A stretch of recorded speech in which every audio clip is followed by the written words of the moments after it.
Hello there, it is Tristan and Lucy from IGN AU. Hey, how's it going? We thought we'd have a little bit of a chat about Beyond Two Souls, also known as Ellen Page, My Life in Haircuts. Just kidding. Beyond Two Souls obviously just come out. Lucy did the review for IGN. Hopefully you've all read her thoughts already. Not an easy game to review, I'd imagine. No, and I did make mention of that in the sort of opening paragraphs that it was really difficult. It was really difficult because it's sort of hard to hold up a game like that to sort of traditional video game criticism. Yeah, well, I mean, just on that, I mean, the reason we're talking about it is because there's been a huge it's polarized critics and fans as well. It's got huge spread of scores on across all the sort of major media outlets. Which I just sort of want to interject just before we move on there. Like, I think that's really cool.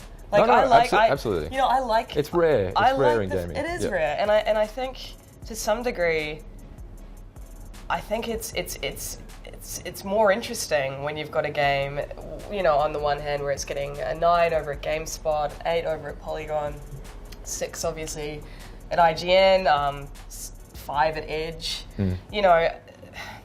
I think there's so much more to talk about, and when you've got a game that is so polarizing, I mean, it could have got 7.5s across the board, and I think that would have been doing it a disservice. Yeah, well, I mean, and continuing on that, it's something that you rarely see in games, but you always see with films or music, and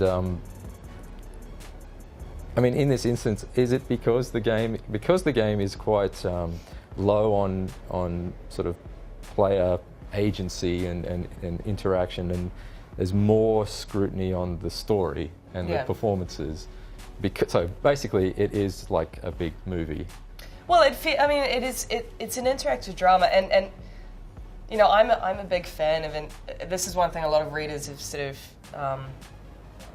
been challenging me about, insofar as I gave it a 6, and a lot of them have said, well, clearly you don't understand what Cage is going for, you don't understand interactive drama, and the thing is, I was a big fan of Heavy Rain. Same. Yeah. And I really, I loved Telltale's Walking Dead. I am a big fan of the genre. I wouldn't have tackled their review if I hadn't been. But in this instance, as I sort of made out in my review, well, I just felt that, well, there was a lack of player agency. And I felt that was because it danced around genres so much. And I think with Heavy Rain, because it was a thriller, it sort of allowed those choices. And again, with The Walking Dead, for example, with horror, when you've got these sort of life or death circumstances, those genres are way more suited to that kind of choice or consequence mechanic, whereas this kind of broad, vague... Well, Beyond never really settles into a genre, does it? No, it doesn't. It's kind of schizophrenic in that way. It is quite schizophrenic, and But again, that's why I did feel like I was an audience member, and I think, to a certain degree, even the positive reviews of the game, as you mentioned, have kind of called that out, but a lot of people have responded to the story a lot more positively than I did. I mean, what did you think? My main problem with the story is the way that it's told, because this whole the way that it's flits back and forth between the chronology of Jodie's life. It's almost done just. It's structured that way just because. Like, I don't think it really serves the story in any meaningful way. I said this in a podcast that we recorded yesterday, and it's not a great example, but just go with me on this. You'd think that this kind of, broken sort of narrative has been... Non-linear narrative. Non-linear, thank you. Has been done so many times in film and so on, and done successfully. But in this instance, it doesn't really create any kind of intrigue or mystery, because you're just kind of being shunted from one event to another with no real sort of link. Yeah. So like, I mean, the example I said yesterday, which isn't great, but like, it would have been cooler if like, you know, you're at one point you're adult Jodie and you're having a love scene with the romantic lead, and maybe he notices a scar on your abdomen or something, and then boom, you're back in childhood Jodie being like bullied at school, and you find out how she got the scar. And if there was more of a kind of tangible sort of thread between these events, then I would have been more invested. But as it was like taking someone's diary, pulling out a bunch of random pages, jumbling them around, and then reading it out. It's just kind of, it didn't work for me. No, it didn't work for me either. But yeah, I think what has been interesting is that it obviously has worked for some people, and this is why talking about Beyond is so fascinating. And there's been so many sort of dialogues that have started as a result, because people have reviewed it in a way as they would a movie. I mean, I found the story to be heavy-handed. I found it to be typically sort of Cage. I think Cage is a very talented guy, but I find that he lacks discipline when it comes to his writing. I feel that he almost needs a script doctor to come in and just focus him. I found a lot of it... He can't be caged. He can't be caged. But I found a lot of it to be sort of very heavy-handed, and I suddenly sort of thought, well, if this was a... I mean, which it's not, but if this was a movie, would we be so forgiving of some of the broad, you know, cringeworthy dialogue at times? You know, the broader cast, I feel, doesn't...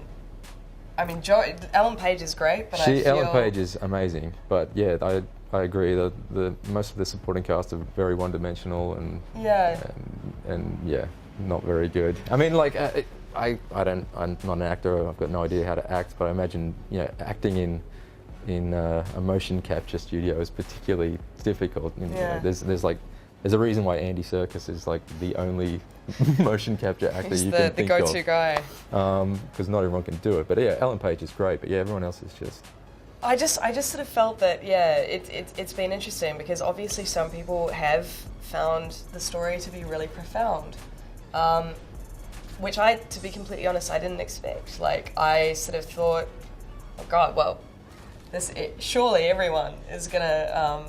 feel the same way as I do, and feel that it was a giant misstep. But no, I mean, a lot of people have found it really profound, and I think that's really interesting. And again, I think that's really cool. Like, I think in this instance, you know, I'm glad that people have responded to the story in that way, because there's sort of so much to talk about. Yeah. I mean, I guess the other sort of angle to come at it is, does Beyond really need to be a game? You know what I mean? I think that's a really interesting question, because I really felt like it didn't. But a lot of people have said, well, you know, the interaction that you have throughout the game, the small little choices that you make that sort of influence the minute-to-minute story, you know, make you feel more invested and that sort of thing. There is a certain degree of truth in that, but I think I would have felt more satisfied if it had been shorter. Yeah. And I had been rendered entirely passive, not just, you know, frustratingly passive as I sort of found myself to be, but I liked the idea. I loved Ellen Page's performance, and again, I felt like if it had a in theatre you call it a dramaturg, you know, someone who just comes in and basically, all right, fancy pants, objectively tightens, you know, the production. Right. Basically, I feel that it would have been a very interesting movie, but as it stands, because I felt this frustration, you know, I scored it what I scored it. Absolutely. Any final thoughts? No, I mean, I think that it's really worth continuing this discussion around Beyond Two Souls, because Yes, I did. I wasn't. Again, I'm a big fan of the genre, but I just felt it didn't work for me this time. But I want to hear from you guys. You know, I want to keep, you know, without being abusive, because I know not everyone was happy with my score. I did apologise afterwards. But I want to keep talking about it. I want to hear why you guys loved it, what your thoughts are on, you know, how far we can take this concept of an interactive drama. Whether you felt that you were entirely a participant in this game, or whether you felt the same as me. Did you feel that you were passive? Did you feel frustrated at the sort of slightly preposterous nature of the script? I mean, you know, I want to hear from you guys. Yeah, let us know in the comments below. And thank you for talking to me, Lucy. No problem. Thank you, Tristan. She never talks to me off camera. It's true.